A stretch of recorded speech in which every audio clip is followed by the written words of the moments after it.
My name is Shrusti Amula. I'm the founder of Rise and Shine Foundation, and our main goal is to reduce food waste in your community to fight both climate change and food insecurity. Love it.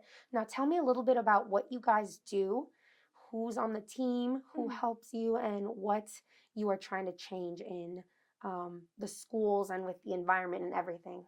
Yeah, so our main programs is that we run compost programs in schools and then food recovery programs in both schools and businesses. So basically, we are trying to educate people about. So mainly, I started this with trying to educate people about the negative environmental impact of food waste because food waste is the third largest contributor to climate change. And it's such an easy thing that we can fix, but a lot of people just don't know how big of an issue it is. So I initially started with the idea of opening compost programs in schools, and that way we would be able to educate people at a young age that they can carry it on their entire life. But then while I was running these compost programs in these schools, I realized that the students are trying to throw away or trying to compost food that they didn't even open. So then, especially after COVID, when food insecurity was a rising problem and it's such a big issue even right now, I realized that this food that students aren't even eating could be used to fight food insecurity. And the same goes for businesses as well. So that's how we started our programs. I love that. Especially, I looked online and I saw like everybody looks so young. Talk to me Yeah. about that. Like, how are you guys like handling it? Handling it? Because I know sometimes it can be a little bit like, when you look young, people certain are sometimes like, is this just Yeah. like, is this real? Like, are you guys serious? Talk Yeah. to me about that and what have been some challenges for you guys? Yeah, so our entire thing is that we are fully youth led. So our programs are run by the youth for the youth. So initially it was very hard because I started the program when I started my first compost program when I was in the seventh grade. So obviously I was very young, and then I went to different principals and I went to like almost a dozen different schools trying to pitch them the compost program and like the benefit it would have and how to run it. And this program was very efficient. Like it's very easy for these schools to run it, but a lot of schools weren't even receptive to hearing me, and a lot of it was because of like how young I was. Yeah. So I guess like it didn't seem as legitimate. So I faced a lot of issues initially trying to start my program, but after I ran the first program and then the school was able to realize how beneficial it was, because at that one school I started it at a very small elementary school, and they were almost able to divert almost 2,000 pounds of food Oh, whoa. in 1 month. Oh my So gosh. it was making a big impact. So after running it in that one school and seeing how successful it was, the word was able to get out there. Yeah. And then ever since that, it's been going a lot like more smoothly. But obviously, like it gets easier year by year, Good. which is really great. But at first, it was very hard. But so our entire goal is that we want to run this for the youth. So we want to educate the youth about this big problem. So if we're able to get the word out there that food waste is such a big issue, but it can be solved so easily, and we're starting to get this idea in the youth's like heads at a very young age. They're carrying this for their entire lives. So Yeah. one of our big things that we like saying is that we're creating green habits at a very young age, which is something that we're trying to get more widespread. Yeah, no, that is incredible. And you're so young, which is crazy. I want to ask what instilled this in you to get this started like at such a young age? Because when you're a kid, you're just like, I want to go play video games or I want Yeah. to go hang out with my friends at the mall. Like, how did you come about caring for this and the environmental aspects of it all? hmm I think my parents at a very young age instilled in me and my brother that if you're in like the position to give, or if you're in the position to help other people, that you should. So I think that part of it was instilled at me in a very young age. But in the seventh grade, I went to our county has like an agricultural fair every year. Hmm. So I went to the agricultural fair, and someone was talking about food waste and composting, and this idea was obviously very new to me. I think a lot of people at that time didn't know what it was. Basically, he was talking about the negative environmental impacts of food waste and how big of an issue it was. And obviously, like being in school myself, I knew that I didn't think twice when I threw away food, Hmm. and I know a lot of my peers don't either. Um, and that's how like it just really shocked me. So Yeah. I wanted to bring light to this. Yeah, no, that's incredible. I love what you're doing and that you're trying to get the youth involved. So it's hmm not just you're helping and then it's like, all right, everybody go home. It's Yeah. like you're instilling this to Yes. them and then they're going to instill it to their friends and it's going to become like Yeah. people being more aware, especially at a young age. Yeah. So it's literally planting those seeds. Yeah. And then talk to me about some of the work that you do, like teaching about compost and food waste. Talk to me about it. So because education is a big part of our program, so whenever we open our compost program, 2 weeks before the program actually starts, we have like an educational period. So Hmm. we have made educational videos that we play on the morning announcements every single day so that it really gets ingrained in the students' heads. And then we also made posters and flyers that we hung up around the school. So these students are seeing it everywhere. They're really learning about it. So that they actually know what a big issue it is. Then I find that whenever we start the compost program and me and other compost directors go to the school on the first day, so we're able to like directly interact with the students, directly answer any questions that they have too. So we're Yeah. having like the one-to-one contact, and we also find that they're able to learn better from people that are closer in age. Yes. And I think they feel a lot more inspired that way as well. So we're able to answer any questions, and these students are really, really excited about the program. Like they love doing it. Like I talked to the kindergartners even, and they catch on so quickly, which I think a lot of people are shocked by. Yeah. But they're like, "Look at me! Like I'm saving the entire Oh, world," that's so and that's cute. so beautiful to see. I Yeah. love it. As far as social media and marketing goes for yourself, like to spread and educate, what are you doing, or are you doing anything online, or is it hmm more in person and through flyers and stuff to spread the word of what you're doing? Yeah, I think it's a mixture of both. I think there is, especially on the school front, like a big thing about word of mouth because the principals are talking to other schools and then word is spreading that way. And I've had a lot of principals reach out to me because because they're saying that another principal reached out to them and then they Yeah. reached out to me. So I think word has been spreading a lot through that. But we also do run different social media platforms, and um, a lot of our funding for our nonprofit comes through grants, and we found that like posting a lot of like pictures of the work that we're doing Yeah. on like our Instagram or like our Twitter and stuff, Hmm. we found that that really like it just shows like how legitimate we are and Yeah. like the actual work that we're doing. And I think that catches the eye of like a lot of like grants and like different corporations, but also the eyes of the students because they're actually seeing the work that we're doing. Absolutely. And speaking of the corporations, I saw online that you guys have a lot of like sponsors like Einstein's Bagel, Walmart, Yes.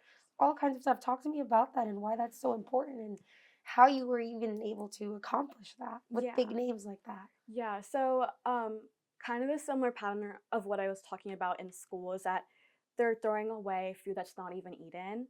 And we found that the same thing is happening in businesses and grocery stores, but on an even bigger Scale. scale. Because they're throwing away food that either doesn't look appealing or they're often throwing away food before the expiry date. So we realized how big of an issue this was. So Yeah. we reached out to these corporations, these businesses, basically telling them that we would love to for them to donate their food to us so that we could redistribute it to people who are actually facing food insecurity, to like food pantries, to homeless shelters. And it has been a little bit difficult because I think there is like a big misconception Yeah. of that. Because a lot of corporations don't want to donate their food thinking that they don't want liability to be on them if they donate food, but it goes bad. Uh, But there actually is a big misconception about that because there is like a federal act preventing this. So the Good Samaritan Act protects corporations that donate food in good faith. yeah. Yeah, so we've also been trying to spread the word about that because it has been a little bit difficult on Yeah. that side. I'm glad you touched on that subject because I didn't even know. So Yeah, now we're going to know that. Thank yeah. you. What do you like to do on your free time? It seems that you're so busy figuring all of this out and finding ways to help, which is incredible. Mhm. But when you like to take time for yourself and do things that are fun, maybe this is fun for you, right? It is too. Yeah. What are those other things? Yeah, so it has been a little bit challenging, like fully managing this like nonprofit, and then I'm also a full-time student. So it has been a little bit difficult, but I find that if you're truly passionate about something, then you're gonna find the motivation in yourself to like push yourself. So that's what I like telling people about how like I'm able to manage everything. But Yeah. I truly love all the work I've been doing with the nonprofit. And then the different opportunities I've gotten through that and like how we're actually able to make an impact on our community, which is so great. Yeah. But other than that, like I just like spending time with my friends, coming home, visiting my family. Yeah. I love it. No, don't forget to take care of yourself too. Yeah. Get some rest in between. You're so Yeah. young, but you're accomplishing so much. Thank So you. that's amazing. I also want to touch on you were, I believe, invited or an honoree for L'Oreal Paris, which I think that's so cool. I saw Thank your you. video was on their YouTube. I Mhm. love L'Oreal.